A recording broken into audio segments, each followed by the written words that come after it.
you definitely do not need these. Not at all. Hi everyone, welcome back. My name is Carmel, and in today's video I have some new makeup launches to show you, including this brand new quad from Natasha Denona. I picked this up in the shade Rosy, so I'm going to be sharing all of my thoughts on this and some other new makeup as well. So if that sounds like something that you might be interested in, then please do keep on watching. So before we get into the main products that I've been testing recently, the new ones, I did pick up a new to me product, and this is from Rare Beauty. It's the Rare Beauty Brow Gel, and this retails for about €22. So that's the spoolie, and I really appreciate the fact that it's so tiny. There's nothing worse than a massive brush for your eyebrows, well, especially when you've got eyebrows like me. And so this I find really easy to use. I genuinely do like it. So it definitely gives me volume, gives me hold with the few brow hairs that I have, and literally keeps them in place all day. So I can understand why people really like this. I do find it to be very, very similar to my Maybelline Superlock Brow Glue. Look, this is a great product, but if I had to choose, I think I would choose the Maybelline. So I think the Maybelline, because it's more of a glue, it just clings on more to all of those teeny tiny brow hairs. Look, there's no white cast, no stickiness, doesn't feel heavy, doesn't feel hard. What can you really say about a brow gel other than there's no issues with it, doesn't leave things sticky or shiny. They look a bit shiny at the minute, but that's because it's drying down, but it definitely does. But do I like it more than the Maybelline? No, I'm gonna have to say for me and my fairly non-existent brows, I think the brow glue from Maybelline or the NYX laminating brow gel, I think that's probably better as well. But I do like it, and it's something that I will continue to use, and I'll probably just alternate depending on how I'm feeling. But yeah, a really, really good product, and I'm glad I got to try it now. So I am actually going to be doing the complexion first today. I usually do my eyes first, but I think because I think a lot of people will be tuning in to see the Natasha Denona palette, I think it might be good for them to see the base completed as well, so that everything just looks put together. I know it can be off-putting when someone does their eyes first and you can't really see the finished look. So this way you'll be able to see, you know, everything looking a bit more cohesive. So I've been testing out two new concealers recently, and for me, they're really different to one another. So that's why I'm popping them in the same video.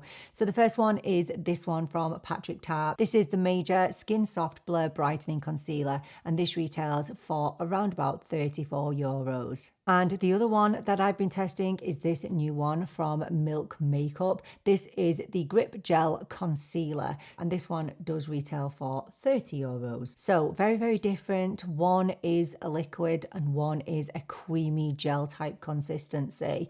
So just so you know where I'm going to be using these, I'm going to be using this one today underneath my eyes, but I am going to be showing you footage of me applying this one underneath my eyes. But just to get it out of the way, I don't really like this one underneath my eyes, okay? It doesn't really do it for me, and I'm going to talk to you about why. So let's take a look at the Patrick Ta first. This claims to be a long-wearing liquid concealer with medium buildable coverage that instantly brightens and blurs the under eyes and complexion. So it's paraben-free, talc-free, phthalate-free, fragrance-free, vegan, cruelty-free, and gluten-free as well. As far as I can see, this comes in 25 shades, and I got this in the shade Light Peachy Neutral 2. And I actually think that it's a decent shade for me because it helps to color correct. So for the price, you get 6 ml of product, which is pretty low. I really do feel like we are lacking consistency when it comes to how much product we're actually getting for our money. So I've already prepped my skin already. I used the Road Glazing Milk, my Charlotte Tilbury Magic Cream, and I used my Neutrogena eye serum as well. So I'm going to apply this with my BK Beauty A506 brush. I just wanted to say as well, I really like the packaging. I really think it's beautiful. It's glass, I'm pretty sure. And I like this doe foot applicator. I think it has a really nice angle on there so that you can get right into the inner corner. So we'll pop a little bit there. And right, this concealer is deceiving. Here's the thing, okay, with this concealer, it feels so serumy and it tricks you into thinking that you can apply a lot of it. Don't. It's quite thick when it blends out. So I'm going to pop a little dot here in that hollow, I'm going to put a little dot over that vein and a little bit there. So just going to go into the inner corner first and tap that out.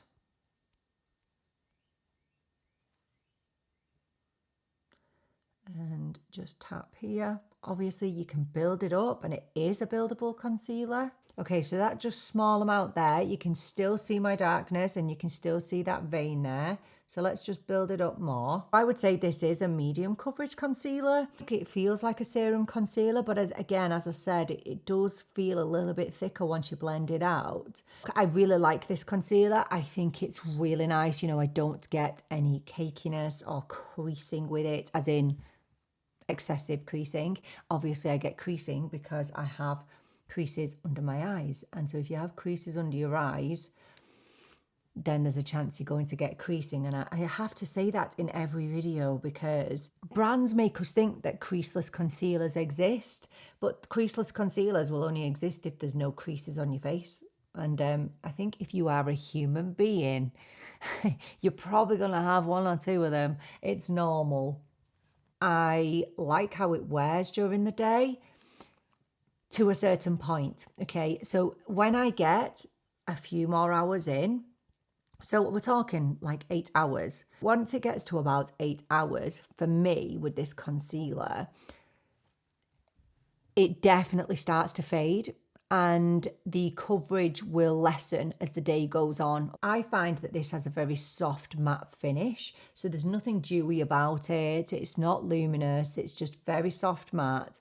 But I find it quite self-setting, so I don't feel like I ever need to powder this. And when I have powdered it, I haven't really enjoyed it. But look, I have to say that I think it's beautifully flattering on mature under eyes. I think it's perfect for dry under eyes as well. I wish it did have a bit more coverage. I wish it did have a bit more longevity. But for an everyday concealer, I think it's really, really beautiful. I genuinely do. I like it more than the Charlotte Tilbury, the recent one, but I don't like it as much as the new Chanel. So it's definitely up there, will be in my top drawer. It will be in my rotation, but it's not the best in the whole world. That's how I feel about it. So now I want to just chat to you a little bit about the Milk Concealer.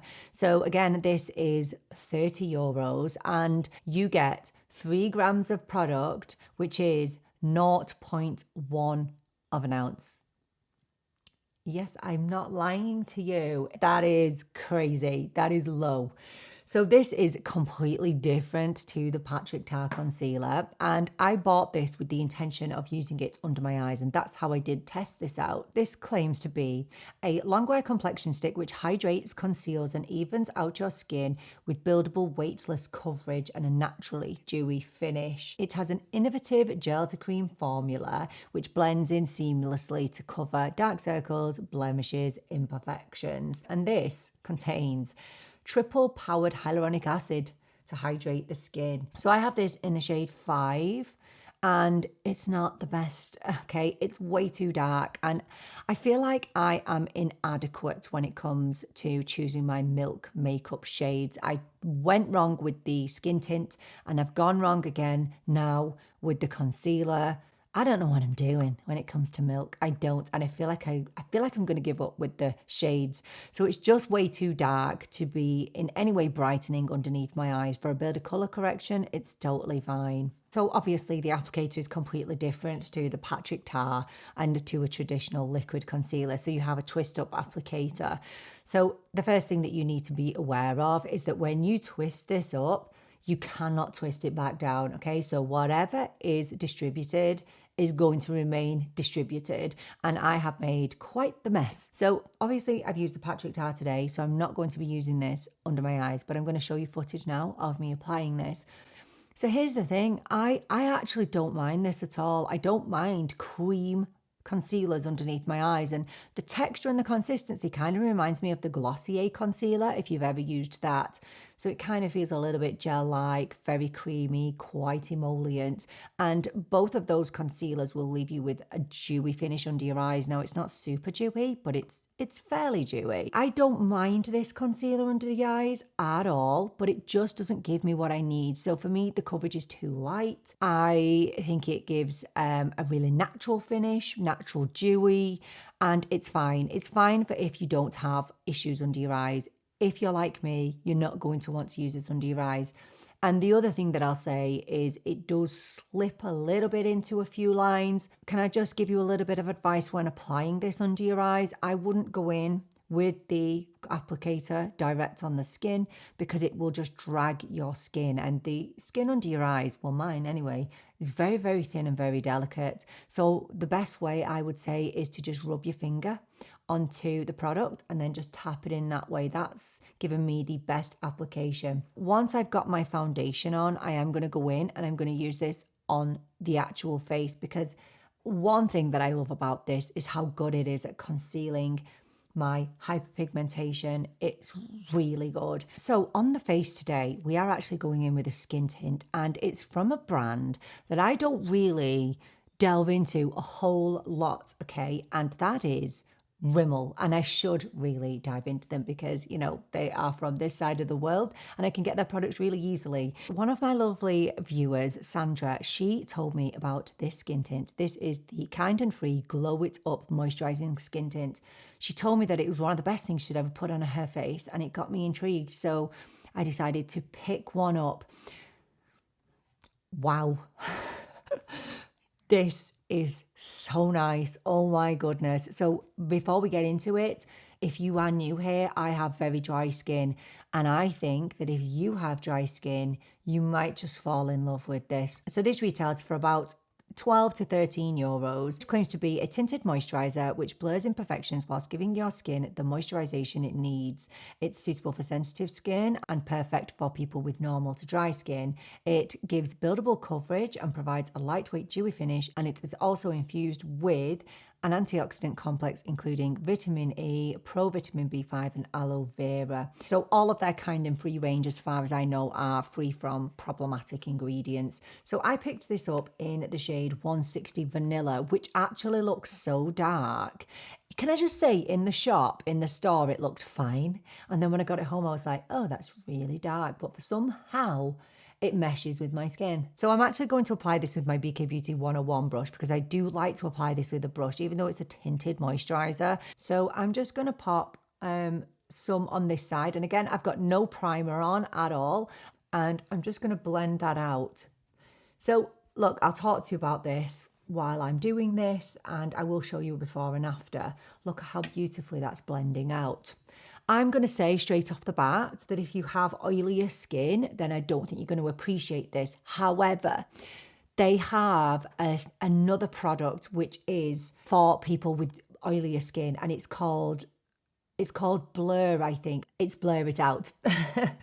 If you have drier skin and you want just a really beautiful skin tint which is going to even everything out but is buildable and does have flexible shades, because I don't know how this shade is working for me because it's so dark, but oh my gosh, it is working for me. So that's a really light layer. So you can still see my skin underneath, and that's with nothing.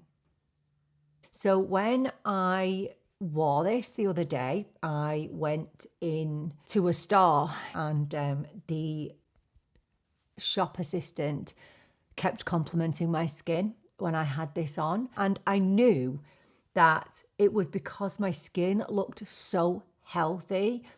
So I can tell you that I don't usually mix up my daytime foundations and my evening foundations. I use skin tint type products in the day and kind of more full coverage, well, medium coverage foundations in the evening. But this one I was so enamored by that I wore it out, and yeah, I got compliments about how well I looked, and I know it was because my skin looked so healthy. I love this. Oh my goodness, and I had to share it with you. And yeah, it's so buildable. So I'm going to build it up a little bit to show you. And I have heard amazing things about the Blur It Out version for oilier skin types, and for 11-12 quid. What a steal. So as you can see, it's dewy, but I mean, look, the lights make it look even dewier, okay? But it definitely does start to dry down. However, I definitely do need to powder it. In terms of longevity, I feel like this lasts really, really well. Obviously, when you get to around about 8-9 hours, it's going to start to fade, but for a skin tint, it lasts amazingly on me. I think this is absolutely fantastic and is better than so many high-end skin tints that I've tried. So we're going to take this Milk concealer now, and I'm just going to use a little bit around my face. So I'm just going to kind of rub my finger into it, and you can see where I've got hyperpigmentation up here, and I'm just going to tap with my finger. This is really, really good for concealing dark spots, blemishes, issues around the face. Now, I don't know if I'd use it to conceal texture because it's a dewy product. So a dewy product is absolutely bound to emphasize issues, you know. So I would proceed cautiously, but it's a nice product for this kind of thing. But look, I wouldn't repurchase it basically because you don't get a lot of product, and I don't particularly love it underneath my eyes. It's fine. It's just a fine product. So yeah, if you have blemishes, dark spots, hyperpigmentation, melasma, whatever around the face, I think this would be really nice for it, but it is very expensive for what you get. Moving on to a bit of bronzer now, and I picked up the new Saie bronzer. This is the SuperSuede Radiant Baked Bronzer, and I picked this up in the shade Amalfi, which is a light to medium shade. And I did panic when I bought this because I thought that it looked too warm. It actually looks really, really neutral there on the screen, but on application, it's definitely warmer. So this retails for €32. I knew I was going to get this immediately when it came out. I'm not the biggest powder bronzer fan, so if a powder bronzer impresses me, then it means it's pretty decent. I prefer creams. So let me try and swatch this for you. Now, can you see that it comes out quite warm? That's the shade Amalfi. And I think you can see even on my hand there that it is quite blurring. So for this, I'm going to take my Morphe powder brush. I'm going to swirl into it, but there is a little bit of kick up when you first kind of use this, and I would definitely tap this off. I actually think that the shade is really nice when it's on. I don't think it's too warm, but I do think it has, you know, that level of warmth to it. Oh, I'm applying a bit too much there.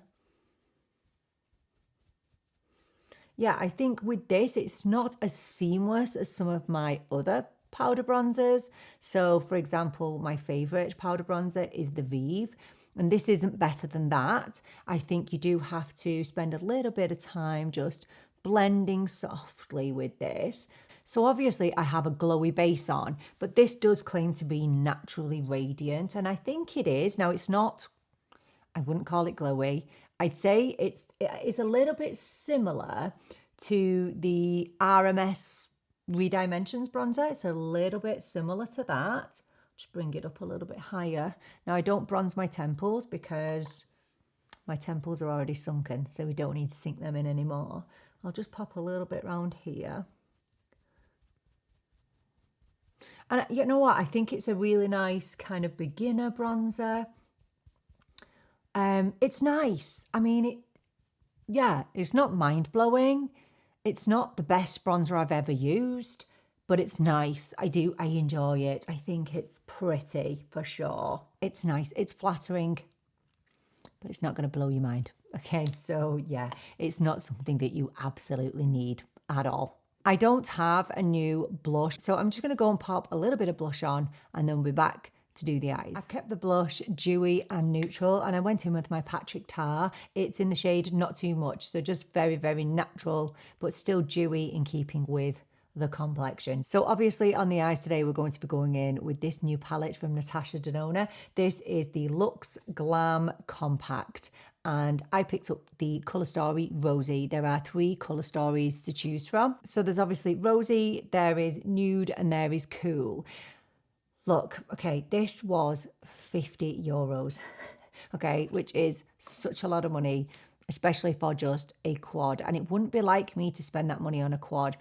But let me just talk you through my reasoning for purchasing this. So I'm a big Natasha Denona eyeshadow fan, but honestly, I haven't been overly enamored with her recent palettes. So I'd say my favorite palette from her is the I Need a Nude palette, my most used palette, and I think it's very versatile. I think the shades in here are insane, like super foiled shadows in here that I feel like are unbeatable. But I feel like this is more of her older formula, whereas some of her newer formulas, such as the Bloom palette or even the I Need a Warm, I don't think they've been the best in terms of formulation. Now, let me just show you a comparison in the size of the palettes, because this is one of the reasons why this costs so much is, well, I'm assuming it's because of the pretty packaging. I think that's one of the reasons, because it is, I mean, it's beautiful, isn't it? If you are a makeup enthusiast like me, then you're going to be impressed by packaging like this. The pans are much bigger. So I think they are twice as big as the palettes in here. I actually think they are more than twice as big as this. I think this is maybe 1 gram per pan, and this is 2.5 grams, I think. And I'm going to show you some swatches now, but I'll show you some close-up swatches rather than swatching them here so that you can actually see what they look like and what the payoff is like. And honestly, these are absolutely beautiful. It's been a long time since I've tried a palette that has kind of taken my breath away when I've swatched it, but that foiled shade is right up my alley. It's absolutely stunning. But I'm going to say to you before we dive into this application, you don't need this palette. This palette is for people who want to collect Natasha Denona's palettes, who are a fan of her eyeshadows, who want to treat themselves. And I think one of the main reasons I bought this is because I'm pretty basic when it comes to eyeshadows. And when I have a palette, I tend to only use 4 shades out of it anyway, because I'm not very versatile. So I think that if you are the type of person who, like me, likes to have their eyeshadow very structured, so you know which one's a transition, you know which one's a crease, you know which one is a shimmer, which one's an inner corner. If you like that all laid out in colours that you know you're going to use, I think you'll like this, and I think it will be for you. And I think, as far as I know, 50% of the shades in these 3 compacts are repeat shades. I don't have any of these, I don't think. So for me, this definitely filled a gap, and it's something that I can travel with and that will be easy, but you don't need it. So I'm going to shut up now. We're going to get it on the eyes. Okay, so I have prepped my eyes with my Urban Decay Primer Potion, and I'm going to start by taking my BK Beauty N13, which is the Nickel Rose brush, and I'm going to go up to this transition up here, using that really lightly. There is a little bit of kick up in the pan, but it's blending so beautifully. If you have deep set eyes like me, just aim to bring the product just a bit higher than you would if you had not deep set eyes. And this is very easy to work with. I mean, super easy. You can build that up a bit, just going back and forth. Now, I guess the one negative, well, there's lots of negatives, obviously. You can pick up one of her bigger eyeshadow palettes that's going to give you a ton of looks for, I think it's like €70 or something like that. So they're definitely more value for money. That's why I'm saying that this palette is definitely not a necessity by any stretch of the imagination. So then I'm going to take this darker shade. I'm going to take my Refa 14 for this, and then just bring it here and into the crease and above the crease a little bit for me because of my deep set eyes. It really is effortless. I will always make you think about your choices when it comes to expensive products, and I stand by the fact that I don't think you need this palette. But if you are an enthusiast like me, if you like easy eyeshadow, then it's hard not to recommend this, because it just doesn't take any effort. I'm just going to take a BK Beauty 209 and I'm just going to dip into both of those shades and just bring them under the lash line. Okay, so then I'm going to go into this lightest shade, I don't know if my nails will allow me to do it with my finger because I want to get right into the inner corner. Shall I just give it a whirl? What's the worst that can happen, right? Just stamping it in here. Oh man, nails get in the way, don't they? Got my Forever 21 on hand. Okay, so now I'm going to go into this foiled. I'm so excited for this. This is so pretty. And I'm just going to bring that in the center.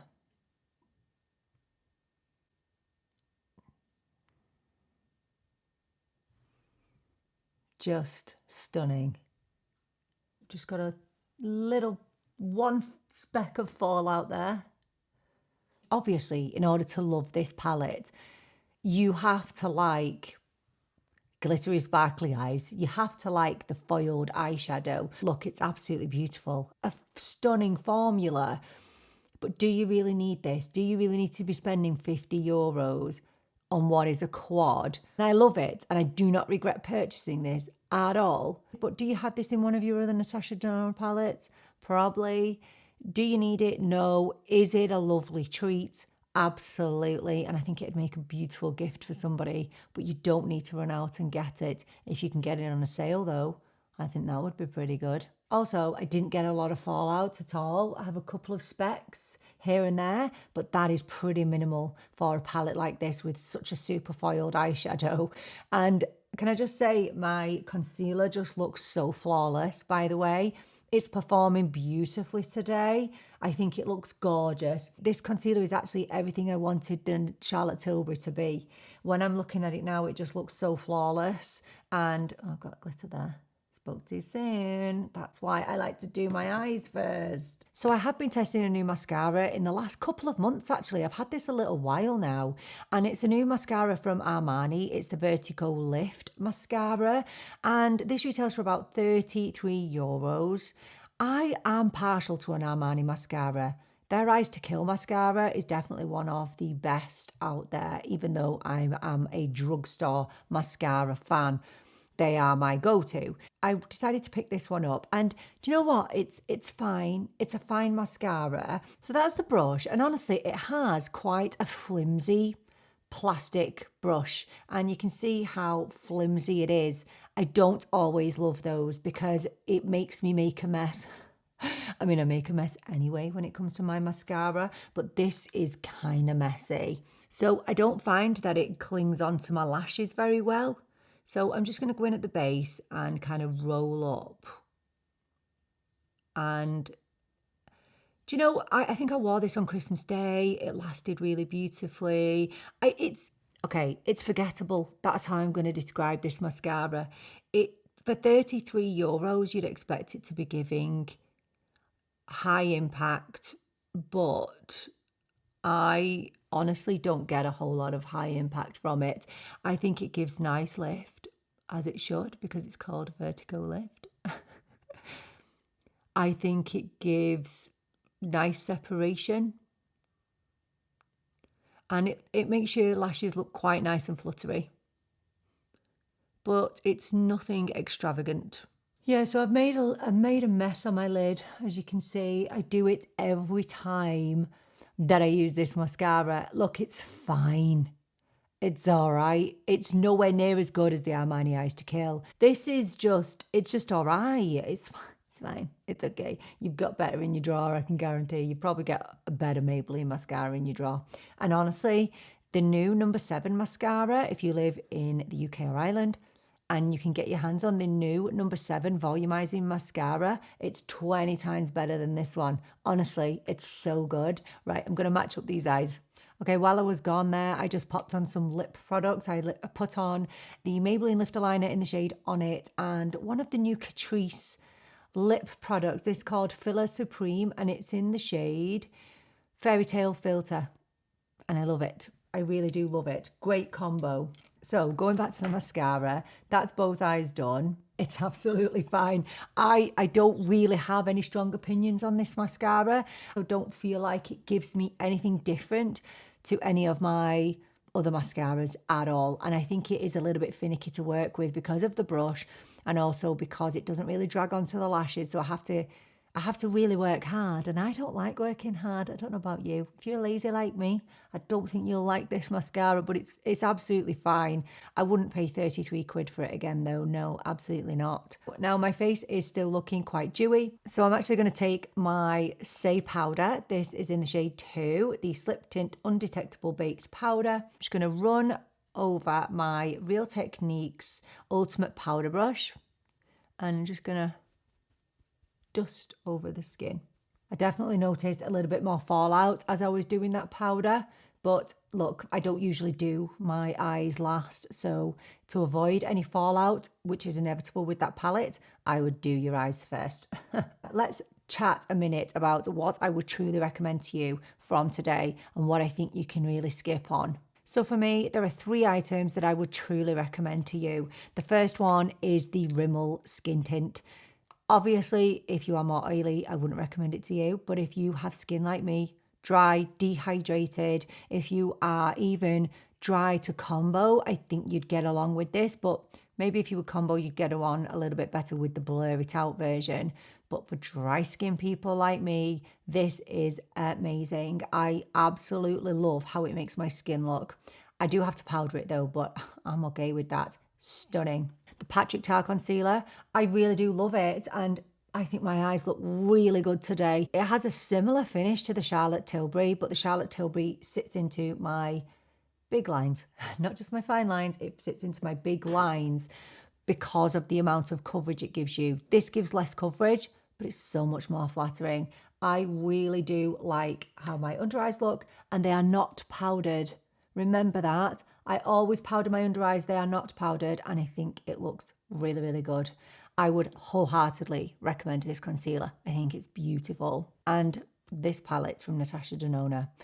I don't think you need it, especially if you have lots of Natasha Denona already, especially if you have this colour story already, which I'm pretty sure you do.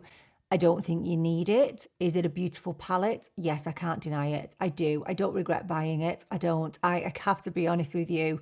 But do I think you need to run out and get it? Not at all. If you can get it on a discount, which you will be able to at some point soon, then absolutely. It's great, but it's definitely not necessary. So I guess my final thought for today is beautiful products, but you definitely do not need these. Not at all. So do let me know, have you tried any of these products, or do you have any of these products on your list to try? Let me know everything down in the comments. Thank you so much for joining me for this video. I so appreciate you being here with me. I'm really looking forward to seeing you in the next video. But until then, take care and bye for now.